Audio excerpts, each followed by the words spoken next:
dalam video ini, kita akan merungkai kesan sistem pembelajaran abad ke-21 bagi pelajar sekolah. Dari kesan positif, ia dapat meningkatkan kemahiran kepimpinan dan pengurusan dalam diri pelajar. Kedua, pelajar lebih arif dalam penggunaan komputer. Ketiga, persekitaran pembelajaran yang kondusif. Dan akhir sekali, keempat, ibu bapa dapat mengenal pasti kelemahan murid dengan mudah. Manakala, dari kesan negatif pula, kita mendapati bahawa kos pembiayaan pembelajaran murid meningkat. Bermula pada tahun 2014, pembelajaran abad ke-21 telah diperkenalkan di seluruh Malaysia. Oleh itu, terdapat beberapa impak positif yang dapat dikesan sepanjang pembelajaran abad ke-21 ini dijalankan. Antara kesan positif yang dapat dilihat ialah peningkatan kemahiran kepimpinan dan pengurusan dalam kalangan guru dan juga pelajar. Berdasarkan matlamat ini, ia lebih menerapkan teachers and student centered, di mana bukan sahaja guru boleh bercakap tetapi juga pelajar. Oleh itu, terdapat pelbagai aktiviti di dalam kelas untuk menggalakkan pelajar terlibat sepanjang sesi PDP.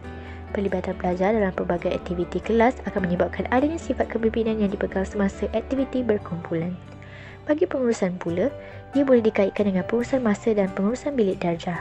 Guru akan bertanggungjawab untuk mengurus pelajar dengan menyediakan pelbagai aktiviti dan menjadi tugas pelajar untuk menyiapkan dalam masa yang ditetapkan.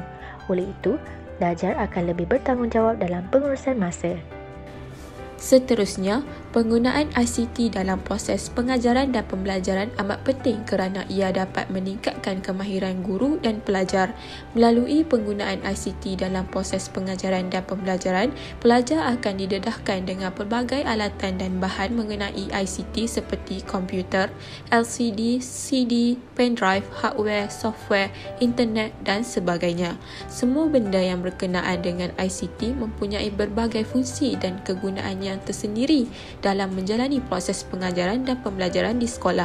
Hal ini kerana melalui penggunaan ICT dalam pengajaran dan pembelajaran, guru dan pelajar akan lebih menguasai teknologi-teknologi terkini yang dapat membantu mereka dalam memahami setiap subjek yang dipelajari serta menyimpan, memproses dan merekod setiap maklumat yang diperolehi. Justru itu, dengan adanya pengetahuan ICT yang mendalam, ia dapat memudahkan pelajar dalam mengaplikasikan ICT ke dalam proses pengajaran dan pembelajaran. Kesannya adalah ia dapat melahirkan persekitaran pembelajaran yang kondusif.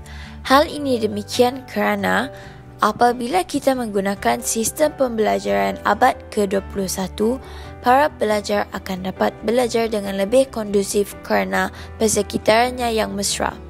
Berdasarkan sistem pembelajaran abad ke-21, para pelajar akan duduk dalam kumpulan di dalam kelas dan perbincangan akan diadakan di antara mereka setelah guru memberi tugasan. Terdapat pelajar yang malu bertanya kepada guru sebelum ini dan memendam segala pertanyaan mereka secara bersendirian. Apabila persekitaran mereka hanyalah dengan rakan sebaya, maka mereka kurang malu untuk bertanya dengan rakan sendiri.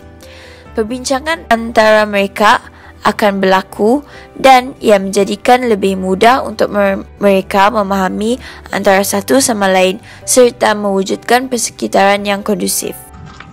Peranan ibu bapa amat diutamakan dalam sistem pembelajaran abad ke-21. Kedatangan ibu bapa kerap ke sekolah amat dialu-alukan oleh pihak sekolah.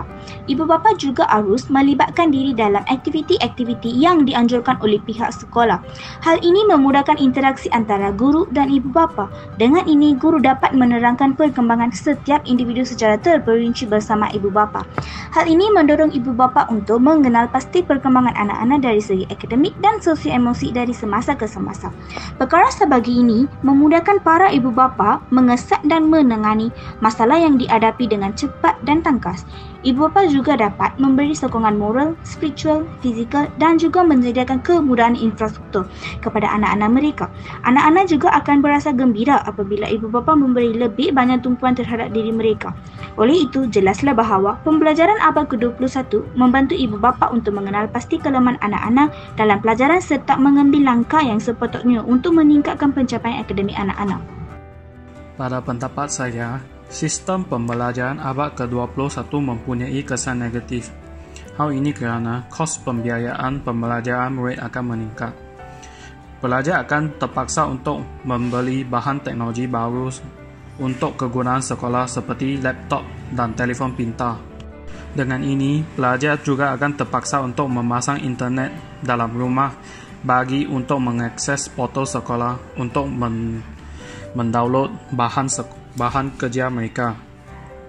Pembelian ini akan menjadi beban kepada keluarga kerana ini akan menjadi tanggungan yang lebih kepada sesebuah keluarga.